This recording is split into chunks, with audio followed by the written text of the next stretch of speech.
Chapter 37. And so it was, when King Hezekiah heard it, that he tore his clothes, covered himself with sackcloth, and went into the house of the Lord. Then he sent Eliakim, who was over the household, Shebna the scribe, and the elders of the priests, covered with sackcloth, to Isaiah the prophet, the son of Amoz. And they said to him, Thus says Hezekiah, This day is a day of trouble, and rebuke, and blasphemy.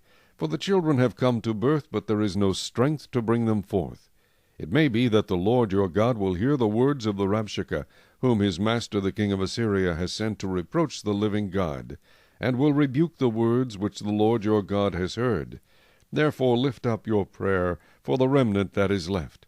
So the servants of King Hezekiah came to Isaiah. And Isaiah said to them, Thus you shall say to your master, Thus says the Lord, Do not be afraid of the words which you have heard, with which the servants of the king of Assyria have blasphemed me. Surely I will send a spirit upon him, and he shall hear a rumor, and return to his own land. And I will cause him to fall by the sword in his own land. Then the Rabshakeh returned, and found the king of Assyria warring against Libnah, for he heard that he had departed from Lachish. And the king heard concerning Tirhakah, king of Ethiopia, He has come out to make war with you. So when he heard it, he sent messengers to Hezekiah, saying, Thus you shall speak to Hezekiah king of Judah, saying, Do not let your God in whom you trust deceive you, saying, Jerusalem shall not be given into the hand of the king of Assyria. Look, you have heard what the kings of Assyria have done to all lands by utterly destroying them, and shall you be delivered? Have the gods of the nations delivered those whom my fathers have destroyed, Gozan and Haran and Reseph, and the people of Eden, who were in Telassar? Where is the king of Hamath, the king of Arpad, and the king of the city of Sepharvaim, Hena, and Ivah? And Hezekiah received the letter from the hand of the messengers, and read it. And Hezekiah went up to the house of the Lord, and spread it before the Lord. Then Hezekiah prayed to the Lord, saying, O Lord of hosts, God of Israel, the one who dwells between the cherubim, you are God, you alone. Of all the kingdoms of the earth, you have made heaven and earth. Incline your ear, O Lord, and hear. Open your eyes, O Lord, and see, and hear all the words of Sennacherib, which he has sent to reproach the living God.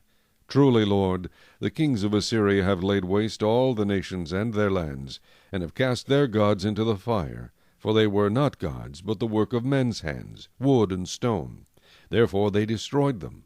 Now therefore, O Lord our God, save us from his hand, that all the kingdoms of the earth may know that you are the Lord, you alone. Then Isaiah the son of Amoz sent to Hezekiah, saying, Thus says the Lord God of Israel, Because you have prayed to me against Sennacherib king of Assyria, this is the word which the Lord has spoken concerning him. The virgin, the daughter of Zion, has despised you, laughed you to scorn. The daughter of Jerusalem has shaken her head behind your back. Whom have you reproached and blasphemed? Against whom have you raised your voice, and lifted up your eyes on high? Against the Holy One of Israel. By your servants you have reproached the Lord, and said, By the multitude of my chariots I have come up to the height of the mountains, to the limits of Lebanon. I will cut down its tall cedars, and its choice cypress trees. I will enter its farthest height, to its fruitful forest. I have dug and drunk water, and with the soles of my feet I have dried up all the brooks of defense. Did you not hear long ago how I made it, from ancient times that I formed it? Now I have brought it to pass that you should be for crushing fortified cities into heaps of ruins. Therefore their inhabitants had little power. They were dismayed and confounded. They were as the grass of the field and the green herb, as the grass on the housetops, and grain blighted before it's grown. But I know your dwelling place, your going out and your coming in, and your rage against me. Because your rage against me and your tumult have come up to my ears, therefore I will put my hook in your nose, and my bridle in your lips, and I will turn you back by the way which you came. This shall be a sign to you. You shall eat this year such as grows of itself, and the second year what springs from the same. Also in the third year sow and reap, plant vineyards and eat the fruit of them. And the remnant who have escaped of the house of Judah shall again take root downward, and bear fruit upward. For out of Jerusalem shall go a remnant, and those who escape from Mount Zion. The zeal of the Lord of hosts will do this.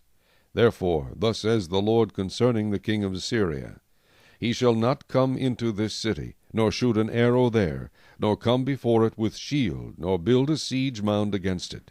By the way that he came, by the same shall he return, and he shall not come into this city, says the Lord. For I will defend this city to save it, for my own sake and for my servant David's sake. Then the angel of the Lord went out and killed in the camp of the Assyrians 185,000. And when people arose early in the morning, there were the corpses all dead. So Sennacherib king of Assyria departed and went away, returned home, and remained at Nineveh. Now it came to pass, as he was worshipping in the house of Nisroch his god, that his sons Adramelech and Sharezer struck him down with the sword, and they escaped into the land of Ararat. Then Esarhaddon his son reigned in his place.